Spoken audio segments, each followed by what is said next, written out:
하나님 말씀 위해서 기도하기 원합니다.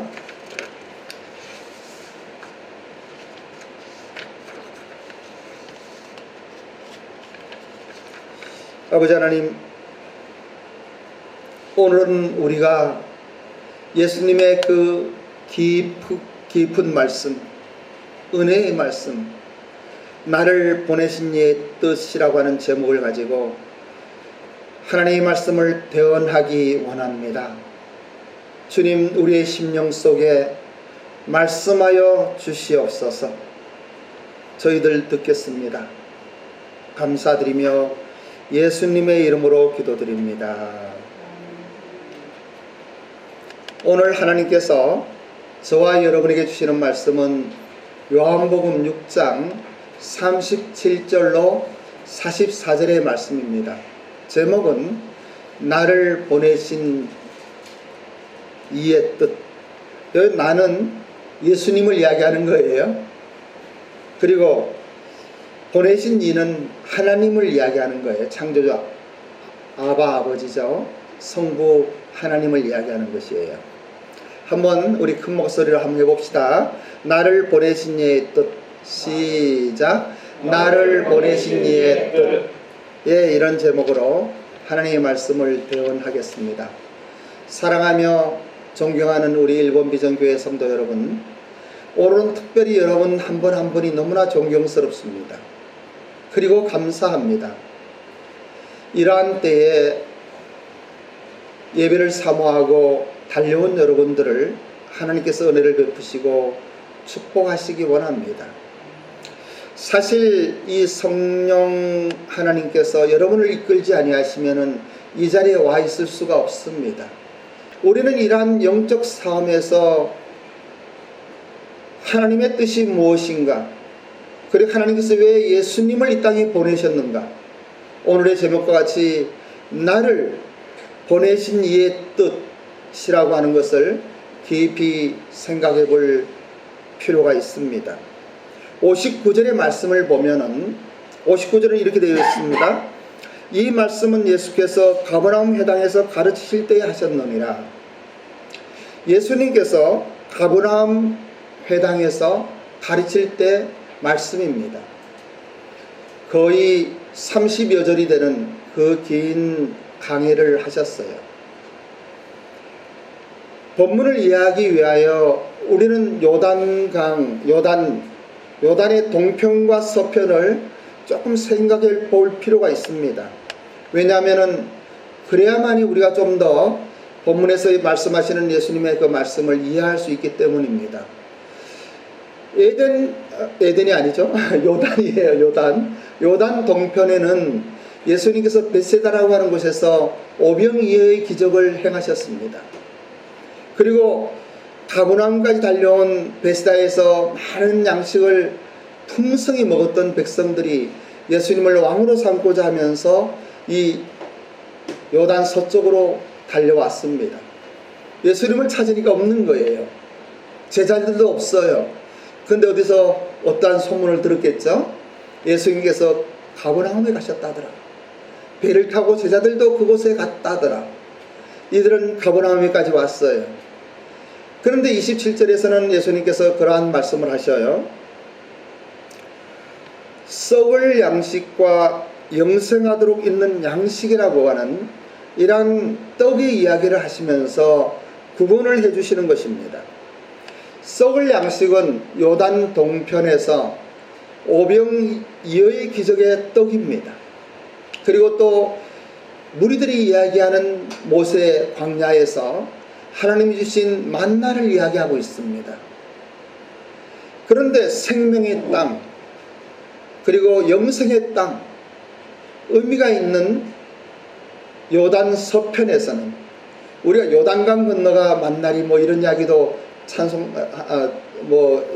장례식장에서 하는 거 들었죠, 그죠? 여기에는 영적인 의미가 있는 땅이에요. 동쪽과 서쪽은 성경적으로 성경학자들이 구분하는데 죽음과 어둠의 땅 동쪽, 생명의 영생의 땅 서쪽, 이런 이야기도 하고 있어요. 그런데 예수님께서 이 서편에서 그런 말씀 하시는 거예요. 나는 생명의 떡이다.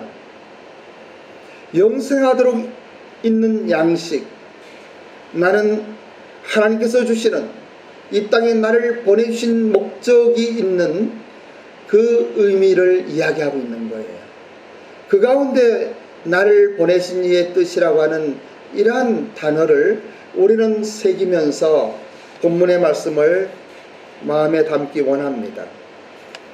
사랑하는 1번 비전교회 성도 여러분, 성육신, 예수님께서 하나님이신데 인간이 되어 이 땅에 오신 그 성육신은 하늘과 땅이 만나는 공간의 통합입니다. 그리고 영원한 하나님의 시계와 피조세계의 시간과의 만남, 이 만나는 시간의 통합이기도 합니다. 여러분들은 생명의 떡이며 영생의 떡을 먹으며 이 땅에 살면서도 천국 소망으로 사시기 바랍니다. 그러면 어떻게 하면 생명의 떡을 먹으며 우리가 이 땅을 살아갈 때에 천국의 소망을 가지고 살아갈 수가 있겠습니까? 본문의 말씀 요한복음 6장 37절로 40절까지 37절로 40절까지 함께 합독합니다. 시작. 아버지께서 내게 주시는 자는 다 내게로 올 것이요 내게 오는 자는 내가 결코 내쫓지 아니하리라. 내가 하늘에서 내려온 것은 내 뜻을 행하려 함이 아니요 나를 보내신 이의 뜻을 행하려 함이니라. 나를 보내신 이의 뜻은 내게 주신 자 중에 내가 하나도 잃어버리지 아니하고 마지막 날에 다시 살리는 이것이니라. 내 아버지의 뜻은 아들을 보고 믿는 자마다 영생을 얻는 이것이니 마지막 날에 내가 이를 다시 살리리라 하시니라. 이렇게 말씀하십니다. 기독교에 칼뱅의 5대 교리라고 하는 것이 있습니다. 여러분, 칼빈과 칼뱅을 아십니까? 어떤 분들은 예수님 따로 그리스도 따로인 줄 아는 분도 계시더라고요. 예, 칼뱅이라고 하는 것은 프랑스어적인 이름이에요. 같은 동일한 사람이에요. 칼빈은 영어식 이름입니다.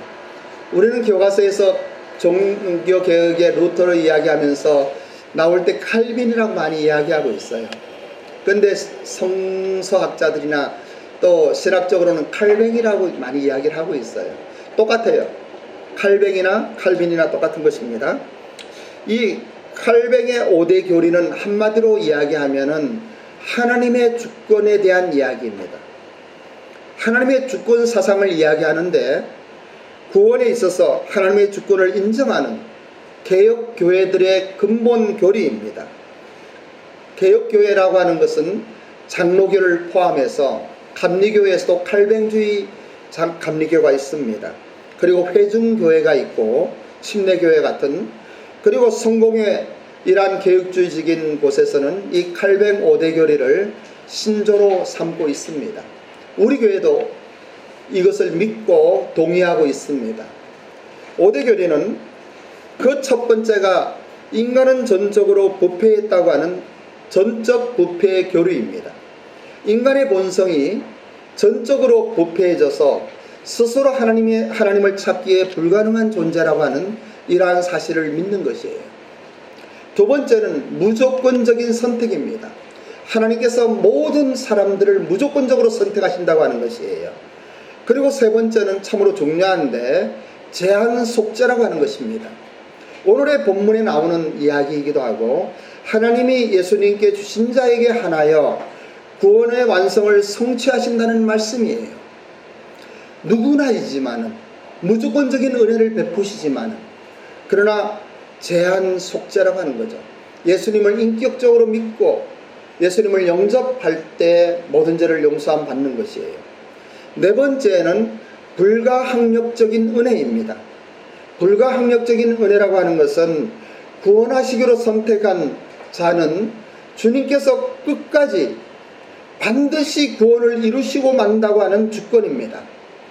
그 구원을 받는 입장에서는 우리 인간 편에서 보면은 불가항력적인 은혜라고 하는 이야기로 이러한 교리가 생겨났습니다.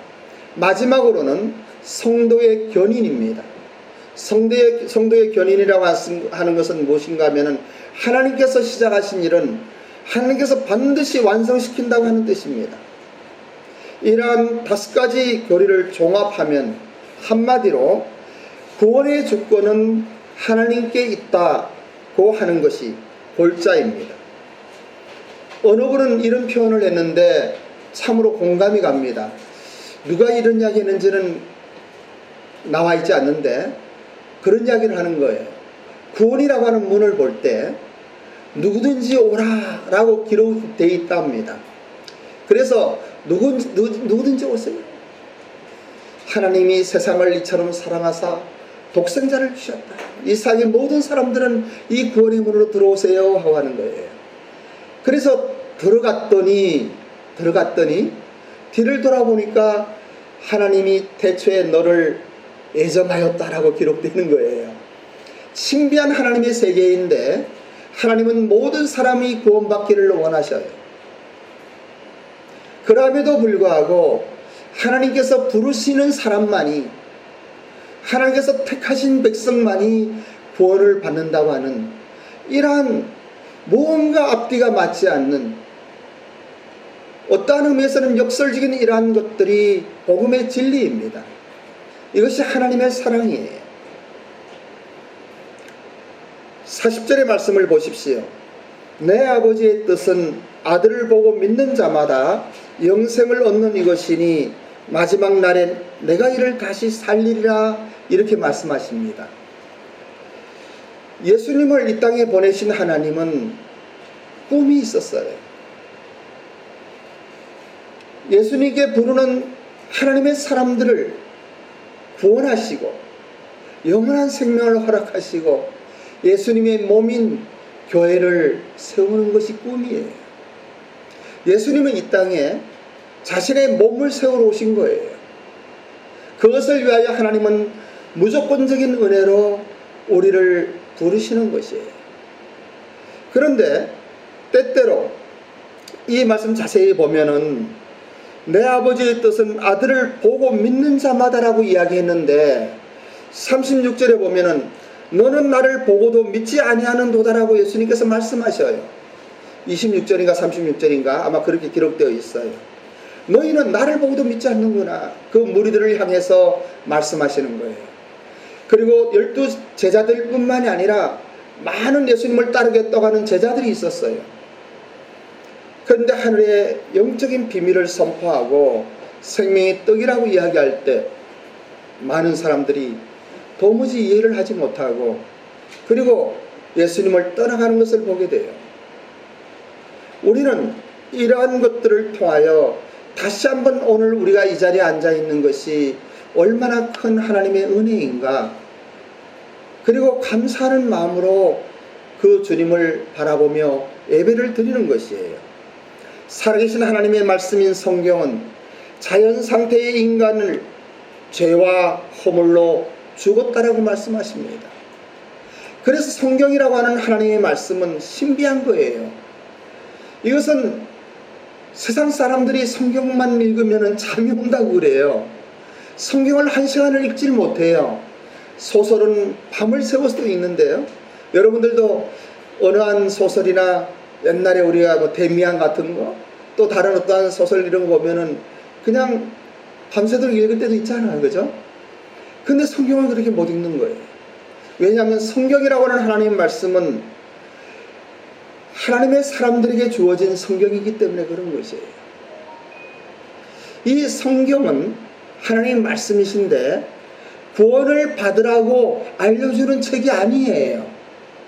성경은 구원받은 사람들이, 하나님의 사랑으로 거듭난 사람들이, 믿는 자들이 어떻게 살아야 하는지, 그리고 우리에게 주신 그 구원의 의미가 무엇인지, 기이하고 신비한 하나님의 은혜가 무엇인지, 이러한 것들을 깊이 묵상하면서 넘치는 기쁨으로, 감사로 살아가는 것이에요.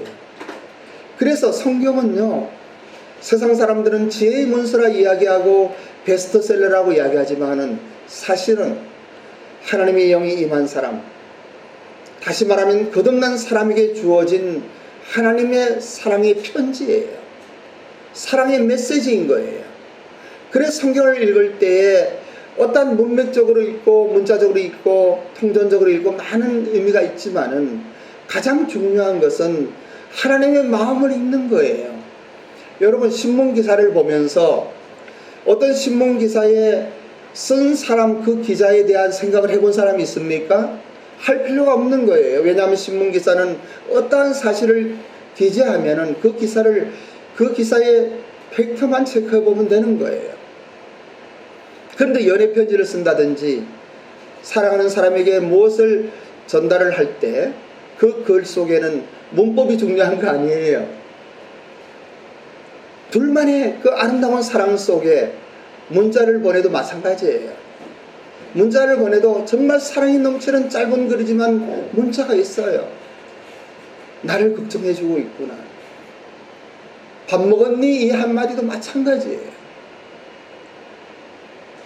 우리는 하나님의 말씀을 볼 때에 그러한 연애 편지로 봐야 되는 거예요. 세상에 어떤 신이 내 사랑을 알아달라고 하는 신이 있습니까? 내가 너를 사랑한다고 하는 신이 있습니까? 그런데 하나님 우리를 정말로 사랑하시기 때문에 하나님의 형상을 따라 우리가 창조되었기 때문에 내가 너를 사랑한다고 말씀하시는 거예요.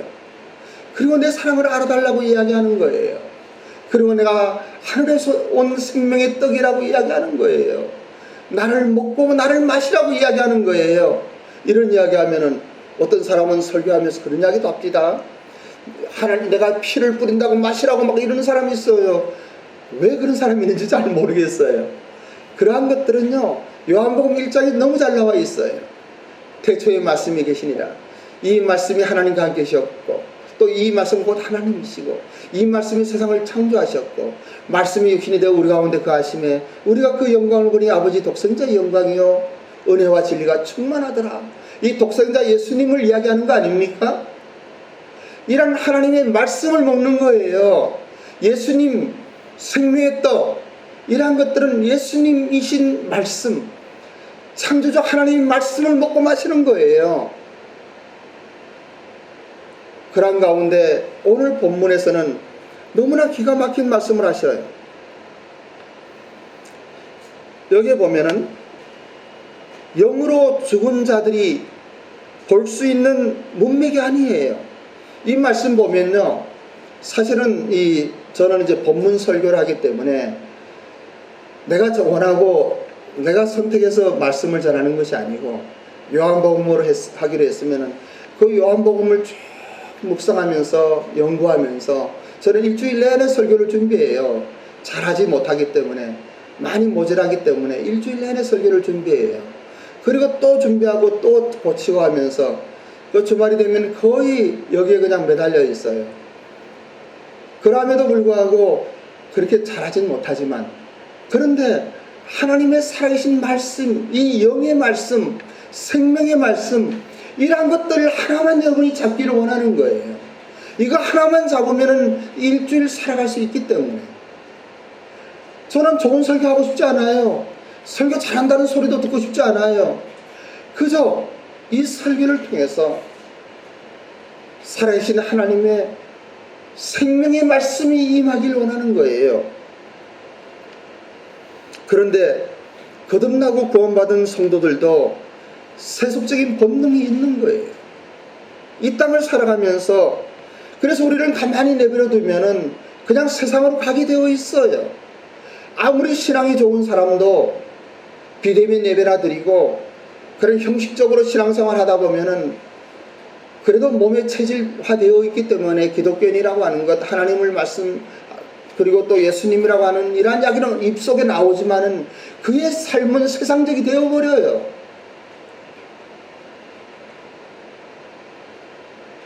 우리가 어떻게 살아야 하는지 갈등하지도 않아요. 번민하지도 않아요. 정말 교회를 약화시키는 엄청난 음모가 이 가운데 있구나 하는 것을 생각할 때 참 가슴이 아픈 것이에요. 우리가 보이지 않는 하나님, 이러한 비대면 예배가 너무나 당연시되는 이 시대에 이렇게 나와서 예배드린다고 하는 것은 사실은 기적 중에 기적인 것이에요. 여러분들에게 하나님의 은혜가 더 임하기를 원해요. 은혜 위에 은혜가 임하기를 원해요. 하나님의 영 기름 부음이 여러분들을 터치하시기를 바라는 거예요. 우리가 예수님을 구주로 다시 오실 재림주로 알고 있으며 또 그것을 믿으며 고백한다고 하는 것은 하나님께서 우리에게 허락하신 구원의 비밀이 열린 것이고 우리의 영안이 열린 것이고 우리 심령이 열린 것이라고 저는 확신하고 있습니다. 하나님에 대하여 눈이 뜨면서부터 우리는 세상 문제에 대하여 일일이 번민과 갈등이 생겨나기 시작합니다. 자연 그대로의 사람들, 예수님을 믿지 않는 사람들은 번민하고 갈등할 필요가 없는 것이에요. 여러분의 친구들이나 가족 중에서 신앙이 없는 분들이 구원의 문제나 영적인 문제로 번민하고 갈등하는 거 보셨습니까? 예배당에 나갈까 말까 갈등하는 거 보셨습니까? 오늘 내가 이런 중요한 일들이 있는데 이것을 버리고 교회를 가야 하나? 내가 멀리서 힘들고 피곤한데 너무 지쳐 있는데 교회를 가야 하나? 이랑 갈등하는 사람 본 적 있어요? 없어요. 왜냐하면 죽은 사람들은, 어둠 속에 있는 사람들은 빛의 세계를 알지 못하기 때문에 갈등할 필요도 없는 거예요. 그냥 그렇게 살아가는 거예요. 그런데 우리는 갈등하고 있습니다. 이것은 하나님의 은혜예요. 이러한 것들을 쭉 묵상하면서 오늘의 본문의 말씀은 세상과 예수님을 생각할 때 번민하고 갈등하는 것이 어디에서부터 왔을까? 그런 생각을 해보게 되는 것이에요. 그러할 때 저는 이렇게 정리를 했습니다. 하나님께서는 이 세상을 보지 말라고 하지 않으셔요. 하나님의 나라만 보여주시는 것도 아니에요. 그런데 하나님께서는 계속해서 하나님의 나라를 보여주시고 우리의 믿음의 길을 알려주시고 신앙의 온전한 삶의 모습을 성경을 통하여 말씀하시고 있지만은 그러나 세상에 살아가는 우리의 자유의지를 존중하신다고 하는 거예요. 그래서 우리는 세상의 가치와 믿음의 가치 가운데 번민하고 갈등하는 것이에요. 하나님께서는 언약하신 대로 우리가 도착할 그 하늘나라를 확인시켜 주시고 그 나라에 대한 약속을 붙들도록 계속 간섭하실 뿐입니다. 그리스도인은 그래서 언제나 살아가면서 세상이냐 하나님의 나라냐 이 두 가지의 가치관, 이 갈림길에서 하나님 나라를 선택하도록 하는 은혜의 간섭 속에 살아가고 있음을 깨달아야만 합니다. 저는 우리 1번 비전 공동체의 가족들 뿐만 아니라 함께 일하는 동역자들과 선교사님들께서 이러한 코로나 팬데믹에 너무나 힘들고 어려운 때에 다시 한번 우리가 영안을 열어 하나님의 뜻을 분별하기를 원하는 것이에요. 비록 앞이 보이지 않더라도, 비록 절망 가운데 있다 할지라도 살아계신 하나님을 기억하며 그 하나님 앞에 무릎 꿇으며 그 하나님을 경배하며 찬양하는 우리 모두가 되기를 간절히 기도하는 것이에요. 요한복음 6장 41절로 44절의 말씀도 함께 합독하겠습니다. 41절로 44절입니다. 시작. 자기가 하늘에서 내려온 떡이라 하심으로 유대인들이 예수에 대하여 수군거려 이르되 이는 요셉의 아들 예수가 아니냐. 자기가 지금 어찌하여 하늘에서 내려왔다 하느냐. 예수께서 대답하여 이르시되 너희는 서로 수군거리지 마라. 나를 보내신 아버지께서 이끌지 아니하시면 아무도 내게 올 수 없으니 오는 그를 내가 마지막 날에 다시 살리리라. 이렇게 말씀하십니다. 우리는 날마다 이른 아침에 일어나 많은 것을 보고 느끼며 여러 사람들을 만나며 살아갑니다. 너무나 많은 것을 보며 많은 생각과 깊은 고민을 하며 하루 또 하루를 살아가고 있습니다. 한 해가 시작되는가 했더니 벌써 8월이 되었고 또 한 해가 저무는 화살과 같이 빠른 세월 속에 사라집니다. 하나님의 나라는 보이지 않습니다. 우리의 믿음의 세계, 우리가 정말 가지고 있어야 할 그 가치관은 눈에 보이는 세계가 아닙니다. 보이지 않기에 우리는 때때로 무심할 수가 있습니다. 그럼에도 불구하고 보이지 않는다고 없는 것은 아닙니다. 보이지 않는다고 존재하지 않는 것은 아닙니다. 오히려 보이지 않는 것이 보이는 것을 지배하는 것을 우리는 알고 있습니다. 그러면서 우리는 믿음으로 때로는 갈등하고 때로는 번민하지만은 그러나 하나님의 사람으로 당당하게 살아가기 위하여 우리는 결단하고 살아가는 것입니다. 온 은하계가 자기 중심으로 돌아야 성이 차고 태양은 왜 나를 중심으로 돌지 않느냐고 소리치는 자기 중심적 이기심에 가득 찬 인생 속에 이러한 인간의 삶 속에 예수님께서 이 땅에 오셨습니다. 육신이 되어 예수님께서 우리 가운데 거하셨습니다. 우리는 그것을 성육신이라고 이야기합니다. 마치 본문에 나타난 대로 이는 요셉의 아들 예수가 아니냐? 그 부모를 우리가 아는데 자기가 지금 어찌하여 하늘에서 내려왔다 하느냐고 수군거리는 사람들 마냥 우리도 알량한 지식으로 마음대로 떠들 수가 있습니다.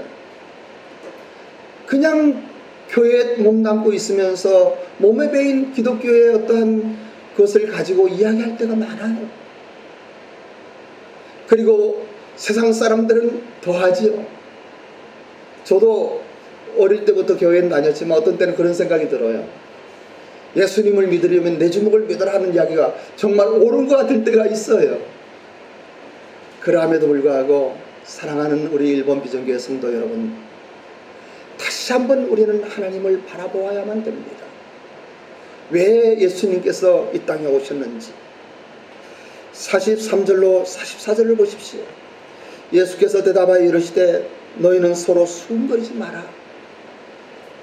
나를 보내신 아버지께서 이끌지 아니하시면 아무도 내게 올 수 없으니 오는 그를 내가 마지막 날에 다시 살리리라. 이 은혜의 말씀이 여러분의 심령 속에 임하길 원합니다. 여러분의 어떤 지식과 경험에 의한 어떠한 것으로 하나님을 판단하지 마십시오. 그리고 하나님의 역사를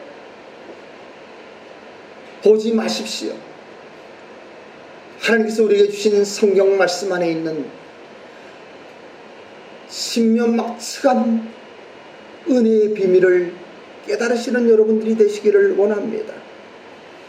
때때로 기도하면서 저도 흔들릴 때가 있어요. 이제 교회 그만해야 하나 하는 생각이 들 때가 있어요. 이거 끌어가기가 너무 힘들다 할 때가 있어요. 그런데 그러한 갈등 속에 성경을 열 때마다 하나님 은혜를 부어주시는 거예요. 성경 한 말씀 묵상하면서 이 바보 같은 놈아, 내가 죽었느냐? 내가 잠자고 있느냐? 왜 너는 나를 믿지 않고 왜 너는 나를 보지 않고 네 앞에 모인 물론 귀한 분들이시지만은 그리고 오지 않는 분들을 생각하느냐? 이 바보야, 그러시는 것 같아요. 사랑하는 일본 비전교회 성도 여러분, 저는 오늘 나를 보내신 이의 뜻이라는 제목으로 하나님의 말씀을 전하고 있습니다. 오늘 이 시간 여러분들에게 하나님의 은혜가 임하기를 원합니다. 짧은 시간의 메시지이지만은 참으로 영적인 것들을 보며 예수님이 이 땅에 오신 그 뜻을 깨달으며 예수님을 이 땅에 보내신 아버지의 뜻을 깨닫는 여러분들이 되시기를 주님의 이름으로 축원합니다. 기도하겠습니다. 아버지 하나님, 살아계신 창조주 하나님께서 우리에게 예수님을 보내주신 은혜를 깨닫기 바라며 다시 한번 우리의 생각과 마음과 의지를 만져주시고 터치하여 주시기를 간절히 소망합니다. 우리가 또 한 주간 살아가면서 생명의 떡이고 영생의 떡인 우리 예수님, 태초부터 계셨던 그 말씀이 육신이 되어 오셨던 그 은혜를 누리며 하나님 말씀 붙들고 승리하게 하옵소서. 참으로 힘들고 어려운 시대를 살아가는 우리 교회 성도님들 축복하여 주시옵소서. 세계에 흩어져 복음을 전하는 선교사님들 한 분 한 분 위에 특별한 은혜를 부어 주시옵소서. 한국 교회를 불쌍히 여기시고 일본 교회를 불쌍히 여기시기를 원합니다. 무릎 꿇고 기도하게 하시고 살아계신 하나님의 은혜 속에 믿음을 가지고 일어나게 하옵소서. 감사드리며 존귀하신 예수님의 이름으로 기도드립니다.